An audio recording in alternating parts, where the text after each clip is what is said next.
Welcome back to another episode of Yellowhammer Sports Podcast. I'm your host, CJ Duncan. After this weekend, all feels well in the state of Alabama. Bama gets back to kind of its dominating ways, and then Auburn's offense leads them to victory over a very scrappy New Mexico team. And I would believe our guest today will be very pleased at the impressive performance, down in Fayetteville by the UAB Blazers. But before we get to that, let me introduce our guest. One of the greatest coaches this state has ever seen. He's from Anniston, Alabama. After 17 years of high school coaching, he won multiple state championships with a final high school record of 106-11. As a college head coach, he has won Coach of the Year from multiple sites like the Herbies, Conference USA, and CBS Sports. He has won multiple Conference USA championships. And on his way out, his team defeated the highest ranked opponent in program history in the Independence Bowl to finalize his career with a 60-30 record. As a kid myself from Alabama, Montgomery, Alabama, this name rang bells at an early age. Coach Bill Clark.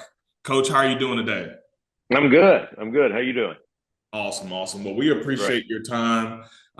Did you get a chance to see those UAB Blazers this weekend? I did. I tell you, I've learned all the technical aspects of YouTube TV, where you can watch 4 games in one. And so that was a great day to get to watch Alabama. I got to watch UAB. I was watching LSU in South Carolina and many others throughout the day. Got to watch Auburn later. So, yeah, I'm got to watch all those guys.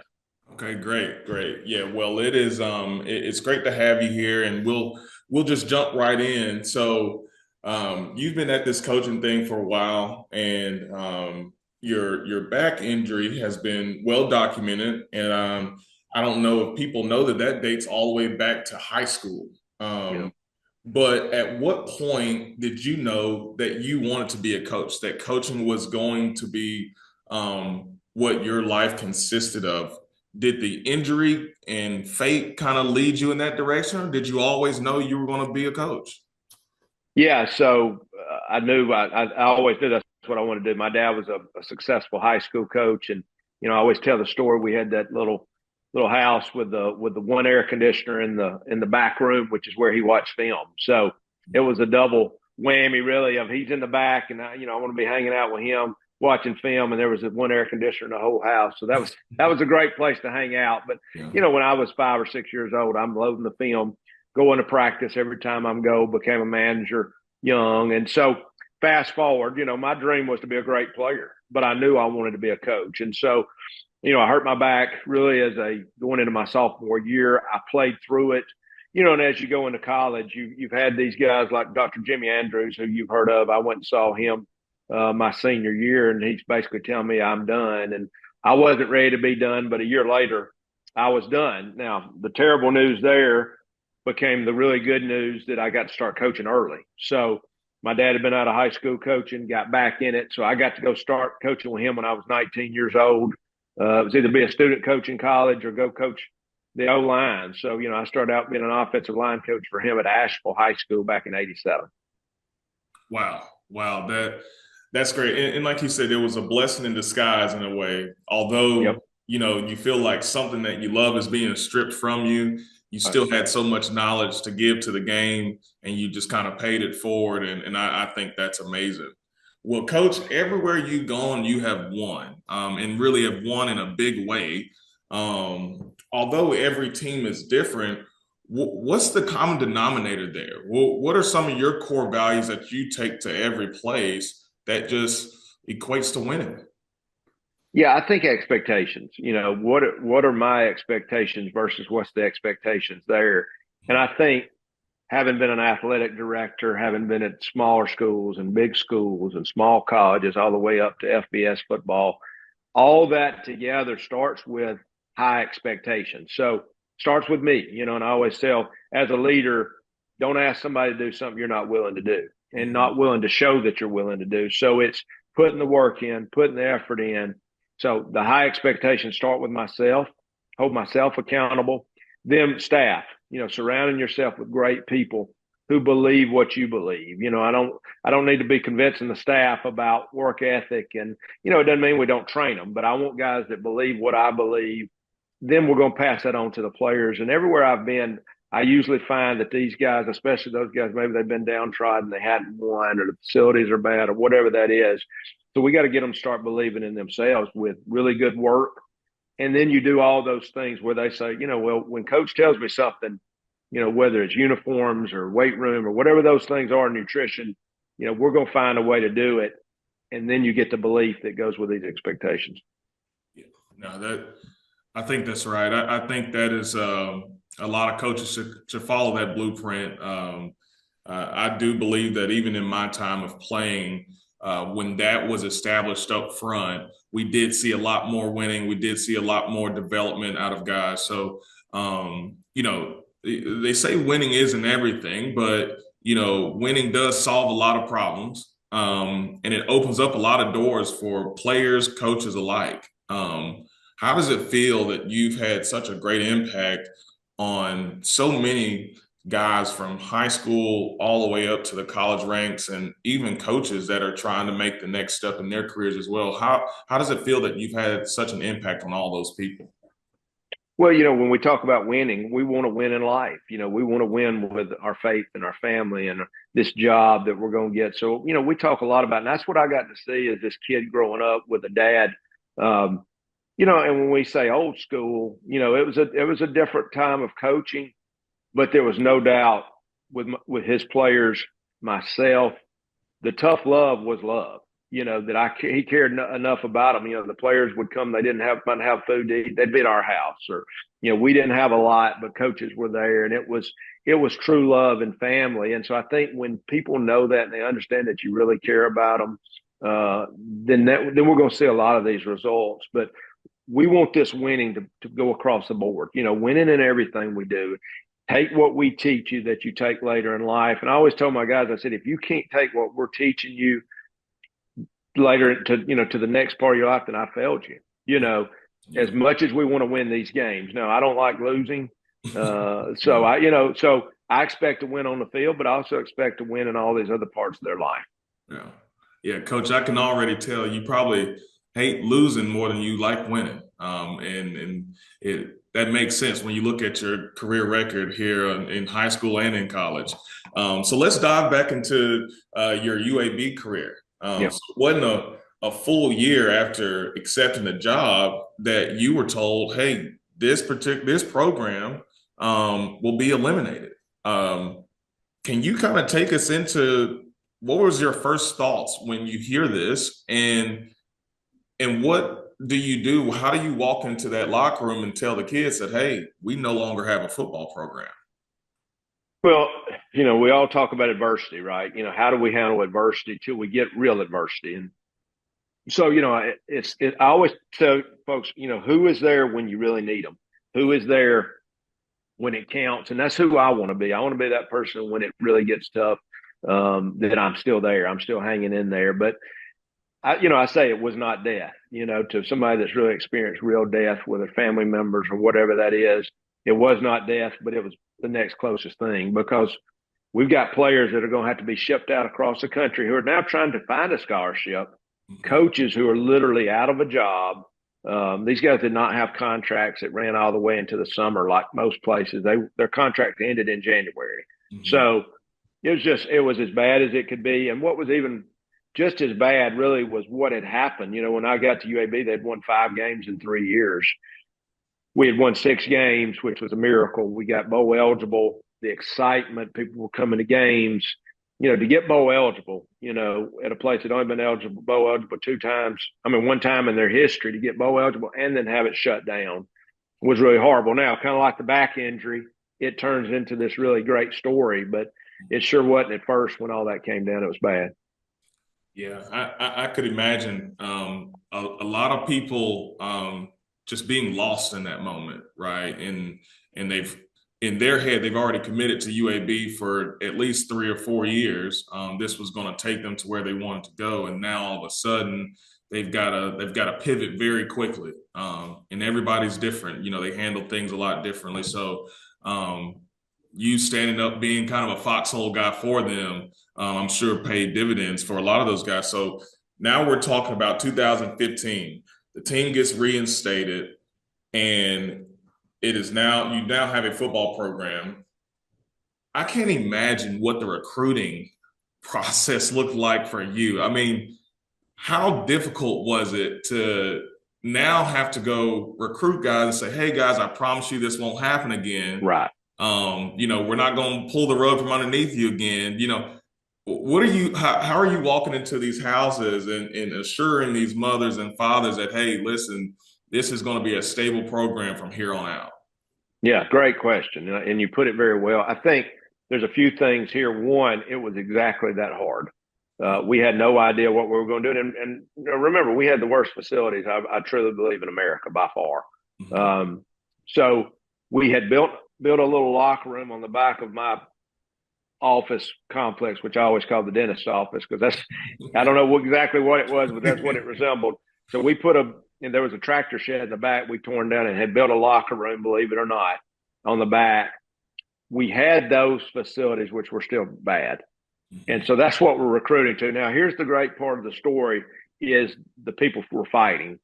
And so what really convinced me to stay, besides love for UAB and what I'd seen out of them up to that point, was these guys in our community that got involved and walked side by side with me as we started raising funds. So that started happening. So I was able to have some confidence. But when we were trying to get high school kids, especially local kids, I mean, we just couldn't convince kids that this couldn't happen again. And I didn't blame them. I mean, I think there'd only been one other program in the history of FBS football shut down. So, who was going to believe that? So we had to start showing progress from the financial side. And it really just came to me pretty quickly. We had to go get older guys, and that was junior college players. So we went out and found junior college players. And being honest with you, a lot of these guys were injured, if that doesn't sound crazy. But, hey, come to UAB. We've got great medical care. You get an extra year. We're going to be practicing. We'll work on that degree. You're going to come out of here with a great degree. So you can kind of hear my sales pitch. Right. And literally we said, make history. I mean, as I always say, the movie someday that we tell, the story we tell, these guys made real history in the sense of college football. Nothing like this had ever happened before, but that was definitely the sales pitch. Well, Coach, it looks like, or it sounds like, you were kind of working the portal before the portal was even a thing. Yep. Even in today's world, people, get pretty upset about the portal, but a lot of times the kids in the portal, things didn't work out at their previous school, or they are injured and they need a fresh start somewhere else. Right. So it sounds like you were kind of dealing with that even prior to the Wild Wild West that we see now. And just speaking of the portal, I look at schools like UAB now. You see a situation where kids, if they have a really good year at a school like UAB, they're starting to get plucked from these kind of so-called Power 4 schools or Power 5 schools now. What are your thoughts just on kind of where the direction that this is heading? It feels like it's kind of killing programs like a UAB because they're not the guys that they're developing, someone else is reaping the benefits of them. Yeah, so I always say a few things here. One, whatever the world is, we got to live in it, and I think I was a big proponent early on of let's try and create some parameters and some guidelines. I wish a few of our guys that were really maybe even had bigger voices had done a better job of that, but it is what it is. Now, now we are, because I don't know any coaches. I know how I feel. I want my guys to get everything they can get. I think probably the worries are the tampering that's going on.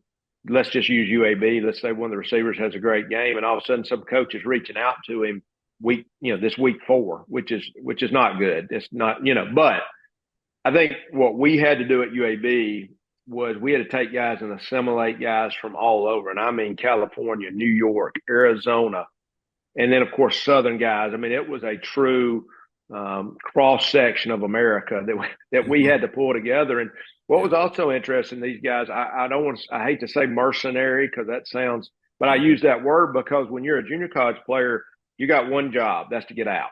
Mm-hmm. And so you learn to become your own entity. And we had to break that down and teach them to put the team first.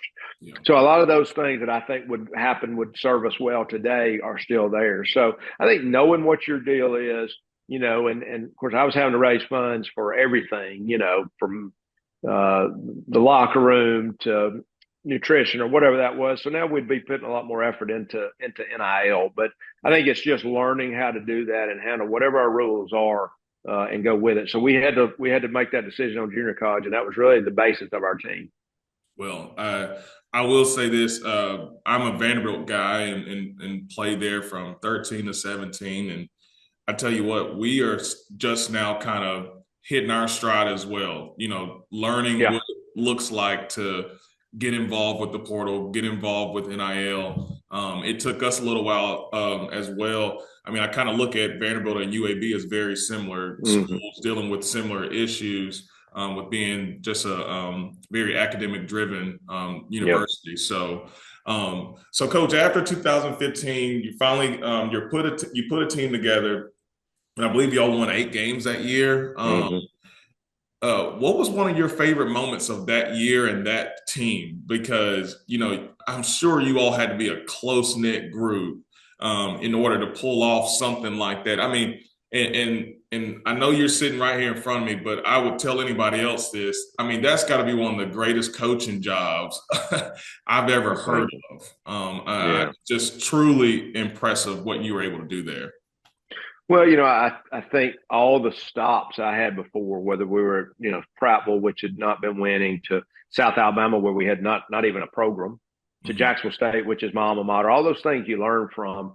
One of the things, as a player, as I was a player, as I was a coach, there's got to be some enjoyment there. There's got to be some, and I always, I don't know if anybody really, I mean, there's always somebody that can outwork you, but we work pretty hard. And my players will be the first to tell you we work really hard. But I know the year we didn't play, we would practice every other day. Every Saturday was a cookout. I mean, so, what do you do within the confines of what you got to make it as enjoyable and family driven as we can make it? That's my whole deal. And I always know when you're playing for family, it's just more important. When it's a bond, when it's more than the game.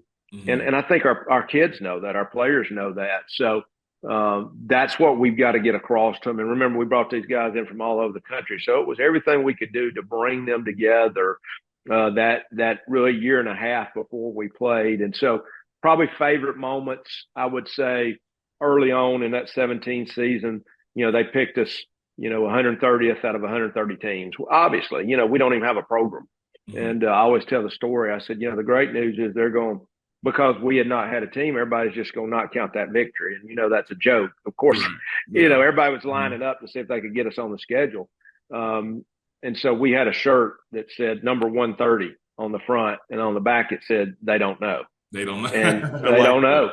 And I wanted our guys to know, we're fixed to give them something that they're not expecting. And so, kids want some confidence there. They want some belief, and I say that without being arrogant. And I always am looking for coaches that win at different stops, and no offense to a guy that's gotten somewhere great and stayed, but give me a guy that's found a way to win at a bunch of different places. That's the people I want to talk to. That's the people I want to be around. And so when we started off and had success, and and it wasn't all perfect, we didn't win every game, but to win 8 that year, I think they had us winning like one.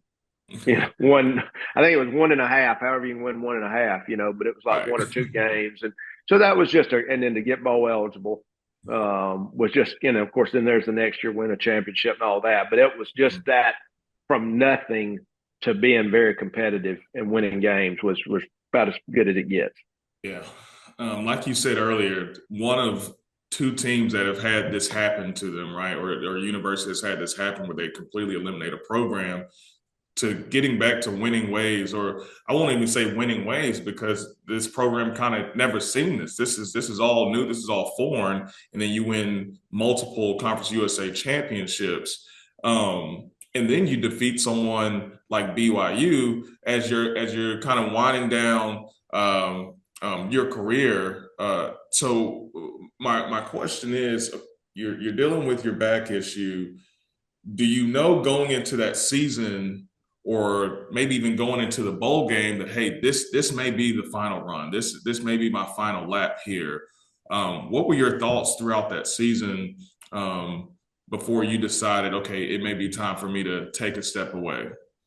Yeah, that's a great question. My back, I'd had a surgery in '97 where they cut out the herniated part, called a discectomy, and that worked till I got to Jack State in about 2013, and then it really started bothering me. Mm-hmm. And it's just one of those things you put off, and it just gotten worse and worse. And going into 21, I was getting where I really was having a hard time standing for lengths of time. Now, I, of course, was out there, but I'd have to kneel down. I'd have to get in this crazy stretch, just constant state of pain. Right leg was numb.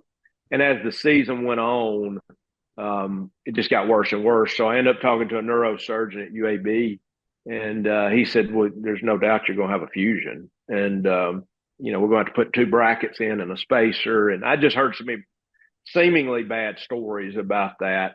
I really was starting to feel that way. And then as I go after the game and I'm hearing all these, you need to take this many months off. And so I think really probably a combination of just how hard a bunch of my jobs had been with knowing I needed to get this well, and really had no idea how it was going to turn out. Mm-hmm. Now, thank God I'm sitting in a good spot. But I think at that time, yeah, I was starting to just lean that way. And then as I was basically the whole BYU practice. I would get somewhere and kneel down. Mm-hmm. I'd be on one knee, which that's not me. I'm running around and moving around, and so that definitely started crossing my mind. Yeah. So it's funny you bring that up. So this is the second time, I guess, where football feels like it's almost being stripped from you because of the back issue. And I think I finished up playing ball in 2018, and I remember thinking, okay, in that moment, I know it's what I want to do. I know it's the right thing to do in this space. But, you get a month or two out and you start to realize, like, man, I didn't realize how much football took up space in my everyday life, and really my identity as a person as well. I'm sure you as well, but I've been doing this since I was 5 years old. Right. Now at 23, 24 years old, I'm calling it a quits. What was your headspace like after a few months of saying, okay, it's time to get ready for spring ball, but there's no spring ball to get ready for. Yeah. Or it's time for summer workouts and there's no summer workouts or no recruiting. Where were you at mentally, during that time? Yeah, that's a good question. Yeah, I'm a big no regrets guy.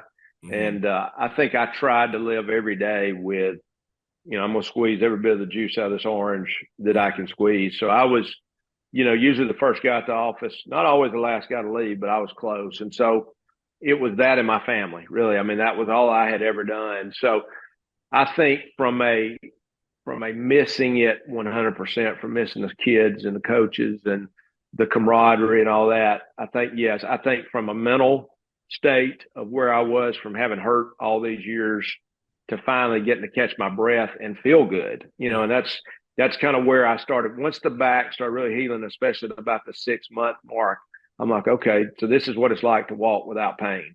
Mm-hmm. This is what it's like to just wake up every day and feel good physically. So I've really enjoyed that part of it. Now as I feel good though, this next part is starting to see, okay, I do miss it. And especially like, oh, what would this feel like if I really felt good physically, right. But obviously a very demanding job, a highly stressful job. And I tell guys this all the time. Sometimes too much, and I'm kind of one of those guys when you've done this your whole life, and you were talking about hating to lose, but you understand what goes with losing. Mm-hmm. And I put more stress on myself and expectation because I feel like we're coaching for all the people around us. So I think the mental break has been really good. And now I feel good. And now, now you really say, okay, I am missing this. Well, Coach, let's stay right here. It's been a couple years now, and I can promise you, football misses you. Thank you. It sounds like you miss football as well. Are we going to see a situation where you put your hat back in the ring for more coaching jobs in the future. It seems like you're in a good space mentally, but also physically. You look good. You look like you're working out, doing good stuff. So where are you at now when it comes to coaching? Will we see Coach Bill Clark back on the sidelines? Yeah, I would say there's a chance. There's a chance. I mean, I really do. And I think, to do that, you got to put yourself out there. And as people call me, I had 3 or 4 people call me pretty seriously the first year. I just wasn't ready. I wasn't ready physically or mentally, probably, and a little bit more last year. But I really thought, okay, is this something I can stay out of, for a while? And so.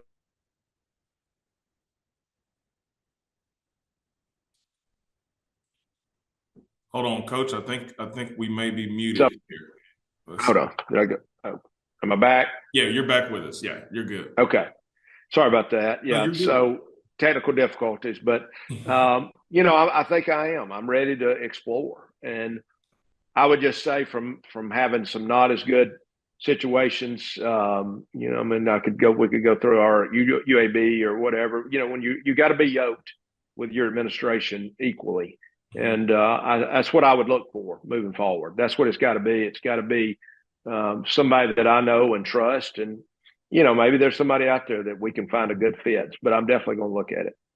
Well, I have no doubt that you will probably be getting a lot of phone calls after this podcast, and as you continue to put fillers out there based on your career thus far. So I'm excited to see that, and I just like what you just said too about having that relationship with the administration. I keep tying UAB and Vanderbilt together, but I do believe that your chancellor and your head coach have to be on the same page, and also your athletic director as well, because it is tough to get kids into schools like this, and also wanting to invest into schools like this and to their programs.